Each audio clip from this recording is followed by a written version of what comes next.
Hi, everybody. I just thought I haven't seen you in a while, so I thought I'd just stop by while I'm in the middle of making another one of my little emotional support Scrappy pals. And right now I'm in the process of putting the scrap fabrics on her, just slow slow stitching. And let me show you a couple I've done. Let's see. Here's my blue one. Oh, this one I made with the same type of sock. So she's like the same size. This one, she's all in blues. And she got a little mouse here. I called it a teddy bear the other day, but it's a mouse. She's got her a little mouse friend. And the hair is gorgeous. These are perfectly imperfect children, like your inner child, I don't know, maybe your inner child is perfectly perfect. And then, but they all turn out different.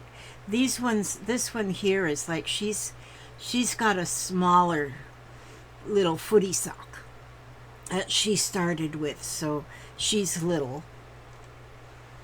And on her I put mostly pastel little colors, but you can see her patches on her are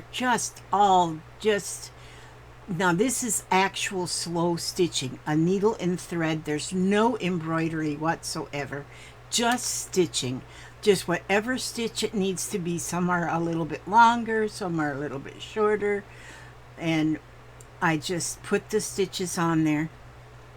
And I've got quite a few that I've made. Actually, this here one was the very first one I made. And some has got buttons. Oh, she still doesn't have something in her hand. I got to put something in her hand. She's got a little flower, little lace on there. And, hello? You need help? I fell at the skating rink. You fell at the skating rink? Oh, she needs help. She fell at the skating rink. Well, is there any blood? No, thankfully, but there's a hole in my pants. A hole in your pants from falling at the skating rink? Hang on a second, I gotta check this child. Okay, so she fell while she was skating, but she's okay. It's a little bumped and bruised. But anyhow, I've got a few. Let me see. This one, this one's cute. I like her. She's nice and bright and sunshiny. And she's got 2 flower buttons, and she's got a little watering can. She's got little toes. Some of them have toes and some don't. But anyhow, so what I do with these is I have this box right here that is just nothing but very small scraps of fabric. And they're just very small. I don't use anything of any size on them. I just very small pieces. And like some of them I kind of, like the blue one, I looked for all bluish kind of scraps. And then the one that I said was all, like this one here, I did all, just picked the scraps that were pastel. But see how they look all just jumbled up and wrinkled on her? I think they just look just beautiful. I still might go, I put this piece of lace around here, around her collar, and then I may still go with some lace around the cuffs of her breeches, because I do like I like this little lace. It's just a little lace, just a fine lace I put there. I don't have a lot of real fine lace like that, but I like that. I might even put like a little button or a bow right here in the front. Oh, and this one I put little buttons on the sides. And so they all have a little difference in them.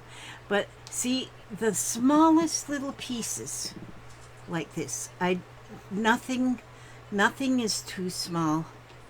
And so I just rethreaded my needle. So, whoops, I guess I need to put a knot in the end. Oh, I did have a knot in the end. It just didn't hold. And so, see, this is the back of her head. That's the top of the sock, but the back of her head, and that will be all covered with hair. That's what takes the longest, is putting all their hair on, because I just stitch it all on at one strand at a time, or 2 strands at a time. I have it doubled. And so,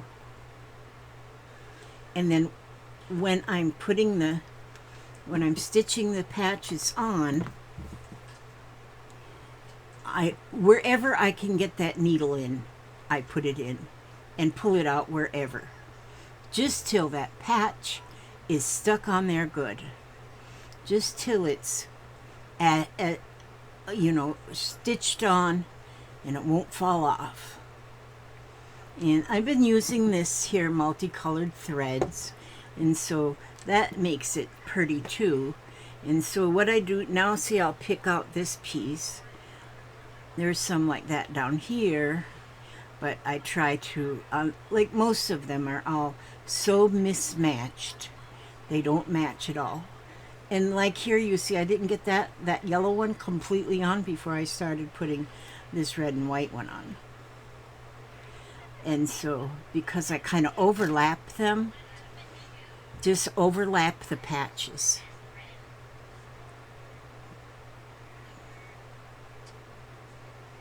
And these are, this is probably my 10th one I'm making in the last few days.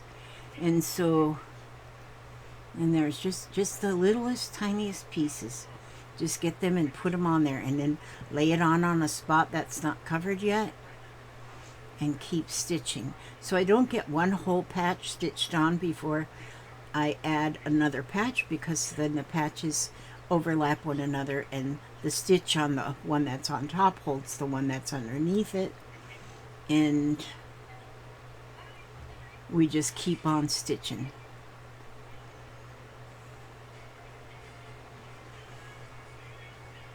These are going to be, like I said, these are my, I'm calling them my Scrappy Emotional Support Pals. And, you know, I've just was introduced in emotional support anythings. And I was crocheting some emotional support pickles, which I think those are adorable. And then I seen where they make emotional support chickens, and there might even be more emotional support things. And so I thought, well, I like making my dolls lately, so I thought, well, an emotional support doll, I want one. And they are huggable. If you just take this little dolly and you hold her in your hand and hold her up against your heart, that's emotional. So she's just perfect to fit in your little hand. She's soft and squishy, and they're just beautiful. And so, and it shows how you can take all kind of little bits and pieces that probably won't be anything worth much on any other project, but you can take them and put all those scrappy little pieces and put them together and come out with something that's beautiful. And I make them out of a footy, a little footy sock. Is what I start with. And you know, your foot is your foundation. Your foot is your foundation. Your feet are going to carry you wherever you're going to go. Your feet are going to be involved. I mean, even if you're going to take a jet plane or a car ride somewhere, you need your feet to even get to that jet plane or that car ride. And so your feet are a very important part of your travels through life. And so then you got to protect your feet. So, and we all probably have at least one pair of socks on our feet. And I used to go barefoot a lot. I didn't protect my feet. Now I have to have socks on. But, oh, see, now my thread is like too short. So I'll just go through there, pull it through the rest of the way, and I'll just cut that off. And so so making the doll out of your protector, your foot protector, a sock, I think is just wonderful. Just use a sock. I'm using all new socks, but because I bought some new socks from Temu to use, where I could get them very inexpensive. And but you could use an old raggedy sock. You could use a raggedy sock because you're going to basically cover the whole thing up anyway, or most of it. You'll be. I gotta be quiet while I thread this needle. You'll be covering it up, but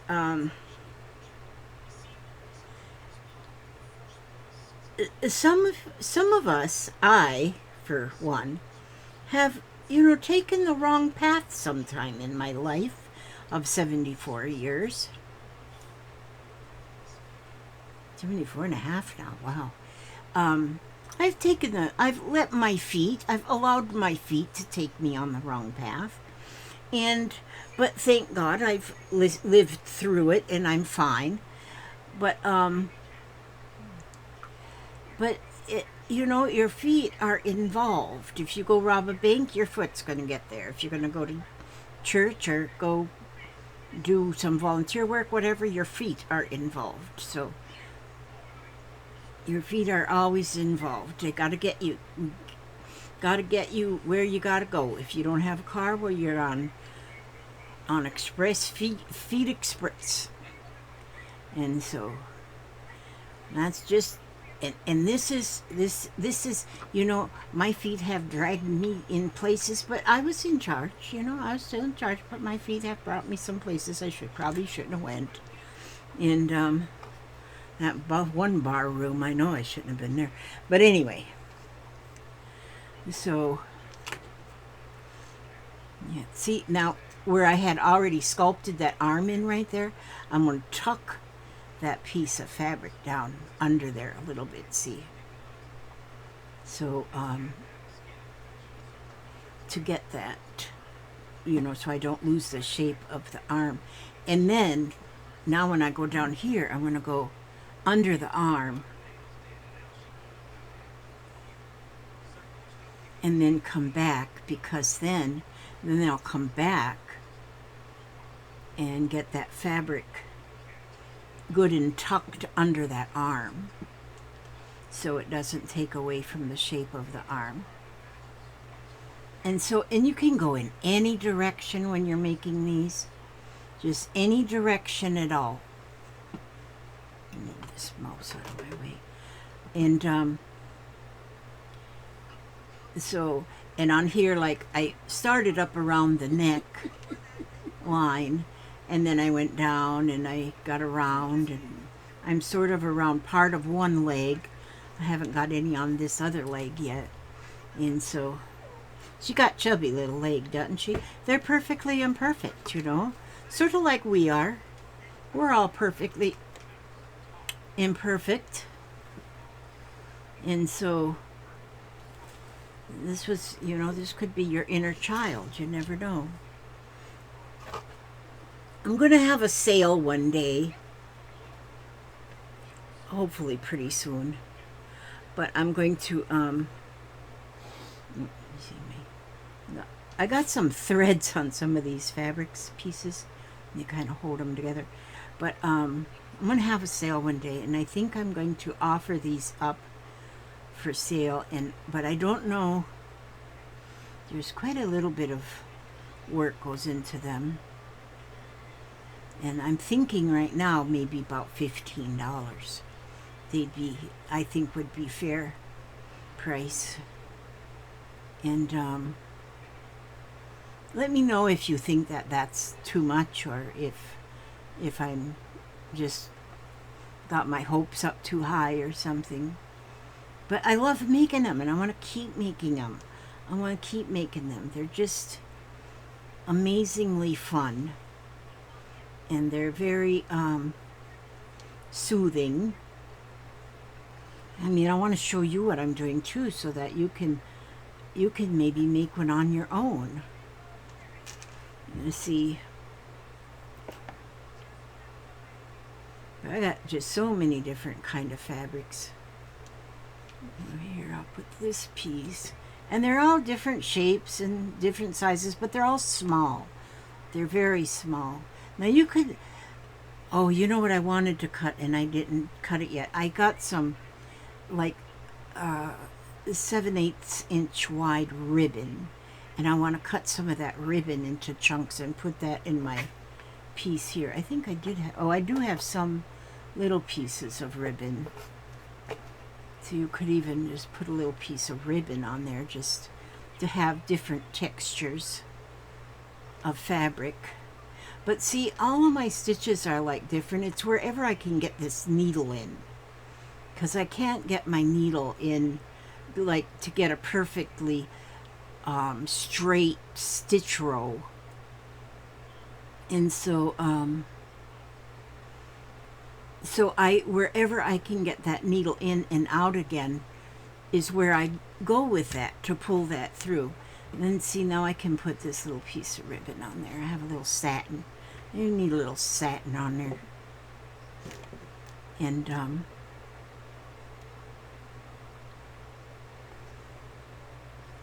then when you know, some of them all have charms on them. Some of them all have these little buttons on them. And I almost had some really great buttons from a auction I was at, but I didn't.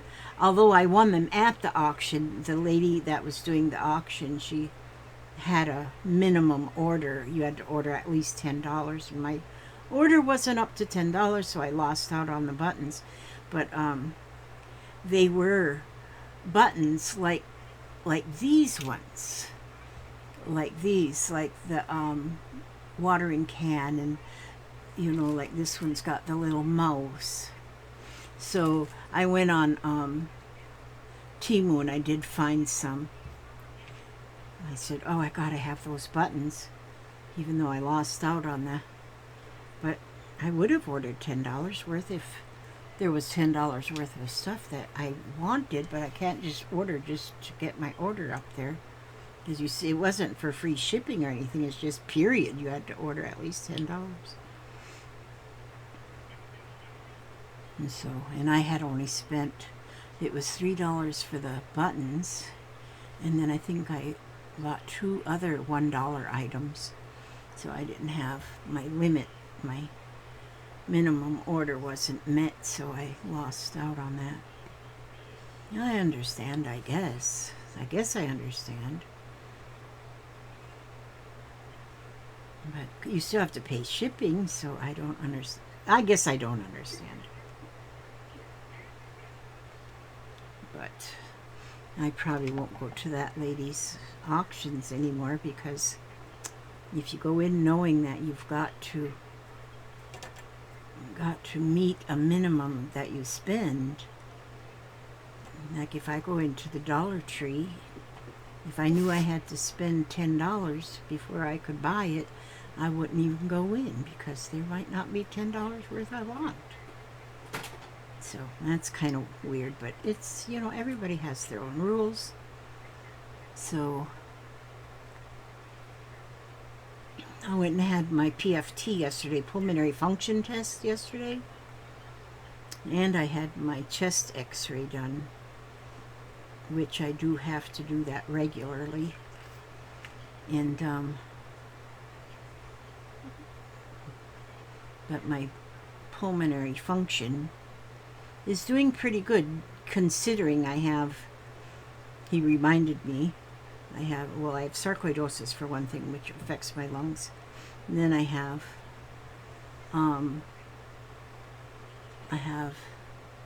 COPD, emphysema, and asthma, all affecting my lungs. And that's why I get so out of breath. And yesterday, now I'm scared to eat too, so maybe I'll lose some weight, but yesterday I inhaled something, I guess. And I thought it was the end. I was choking, but it wasn't the end. I'm still here. So, but it can make you, that's the second time I choked like that in about a month. It can make you feel like you are at the end. Okay, there we go. Now, I'm just going to go that far. I'm not going to do this whole thing on a on a on a video, because this takes quite a bit of time. But like, her back is finished. I got enough on her back. I might put a little bit more over on the top of her arm, and I got to finish her legs, and then it'll be putting the rest.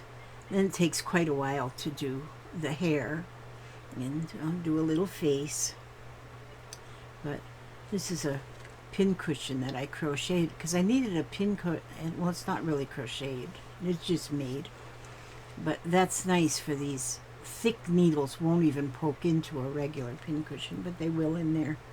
And so anyhow, I've got some here, little pieces that I gotta still cut them into a little bit smaller pieces, then put them into the box. And let's see which. Here, look at her. She kind of looks cross-eyed for some reason, but they're perfectly imperfect. These here buttons are very vintage old buttons that I put on there. I love her hair. I think her hair is beautiful.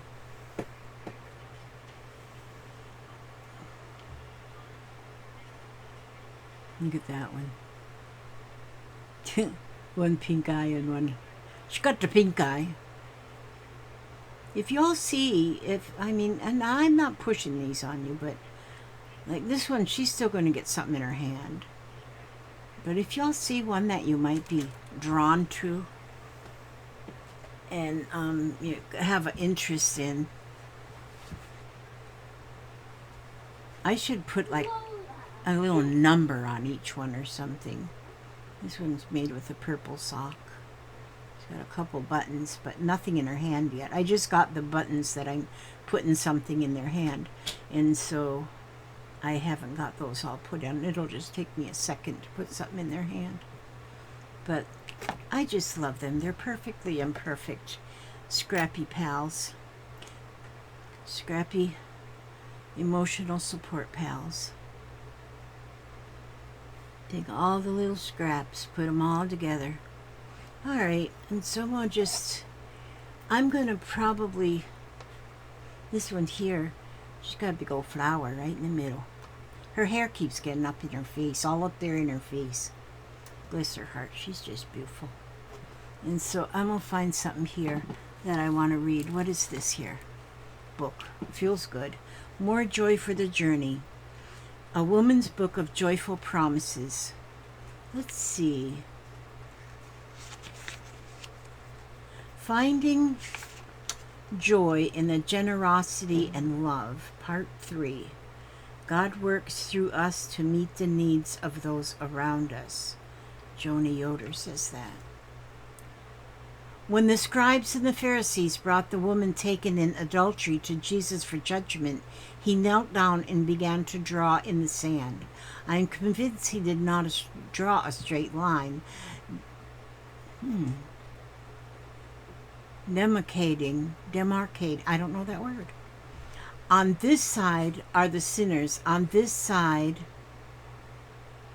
are the saints. He said, whoever is without sin among you may cast the first stone. And then he began to draw in circles, circles that took in all their sins, circles that surrounded all of them with love. What goes around comes around. When we dispense mercy, we receive mercy. When we give value, we receive value in return. That was written by Laura Beth Jones. That's it. That's right. Demarcating. I gotta look at that word now because it's a new word to me. All right, that's about it. I ask God to watch over you every step you take, every move you make, keep you safe and happy and healthy, and stay busy with your needle and thread. You don't have to make anything perfect. These are perfectly imperfect. These little girls that I've got here, 1, 2, 3, 4, 5, 6, 7, 8, 9, 10. All right, I got a bunch. I've been on a roll. And Arya's making some too. She's in the process of hers. Okay, God bless and keep you all, and I will see you on the next video. God bless.